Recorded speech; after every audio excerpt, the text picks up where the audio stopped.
In 1916, British scholar and historian Cecil Sharp made his way into the mountains of western North Carolina. In fact, here to Madison County.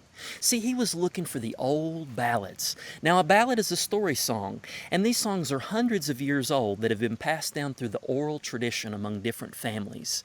These songs are about love and war and historical events. And he heard that they were existing here in their most authentic form. See, because these ballads were starting to die out in the old country, or as my granny used to say, across the big pond. Now, when he made his way into Madison County, after the first 4 days, he had collected over 50 different songs. Within 17, he had more than doubled that amount.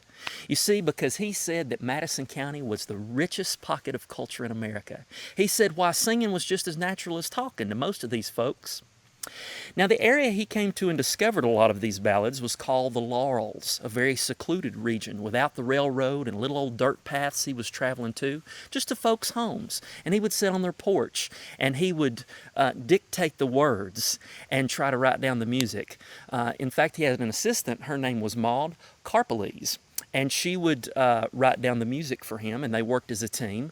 And now, he met a lot of these great singers from the area, and he got to see what mountain life was like. These were strong people who farmed on these rocky hillsides, and it had kind of tempered them into almost steel.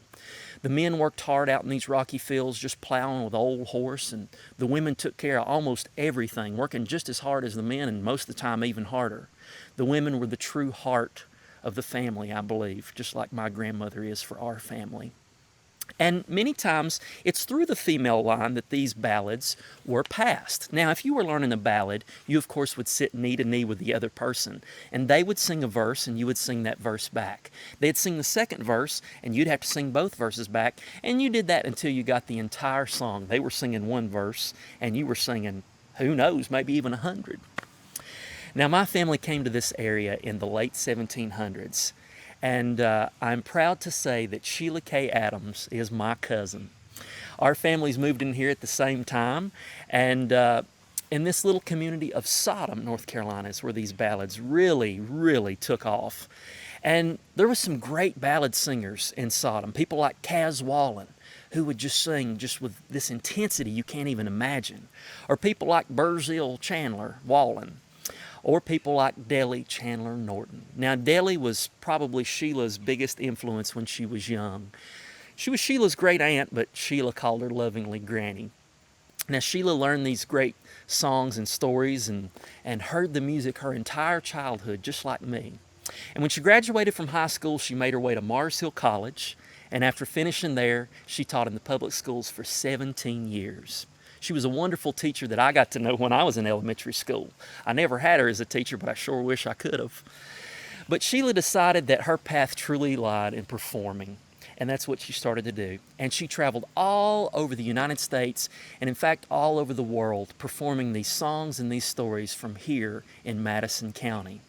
She's a wonderful banjo player, just an exceptional ballad singer, and of course a wonderful storyteller. Her achievements are so many, I can't even name them all.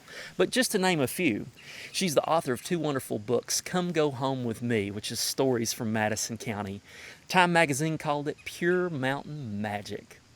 She also wrote a wonderful novel called My Old True Love, which was nominated and a finalist for the SEBA Book Award. She's even been an actress, appearing in The Last of the Mohicans in 1992, and also in a movie that I was blessed to be in with her called Songcatcher. And Sheila performed on the movie. She was also a vocal coach, so she taught them how to talk mountain. And she also, of course, was an advisor for the movie. And I think it's a wonderful example of authentic mountain people.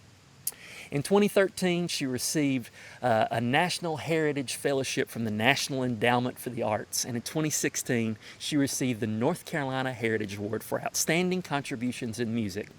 Now, I could name these achievements for hours, I'm sure. Sheila's a wonderful performer and storyteller, but I just want to tell you what she means to me. You see, I got my first guitar when I was 11 years old. My great uncle gave it to me, and I feverishly worked on chords. He showed me my first couple. Now, I got good enough to where I was taking that guitar to school. And don't you know they had something called Heritage Day at my school.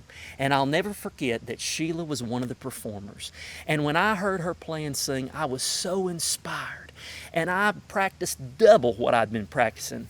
And I wanted to be just like Sheila when I grew up, performing songs and stories from where I grew up. She made me truly understand the value of family and home and tradition. Now, Sheila took me to my very first concert on Shindig on the Green in downtown Asheville, where I performed in front of probably at least 1,000 people. And Lord, I was scared to death, but she was so sweet and she kept encouraging me. And also took me to the Mountain Dancing Folk Festival, where I performed at the oldest folk festival in America that's still continuously running. She's definitely one of the main reasons that I'm in this music. And I can tell you this, I'm so proud to call her family. And you know, we've been blessed to perform together in different locations. And no matter where we're at, I can say this with all honesty. When I'm around Sheila, I feel like I'm home. And I know you'll feel the same way too.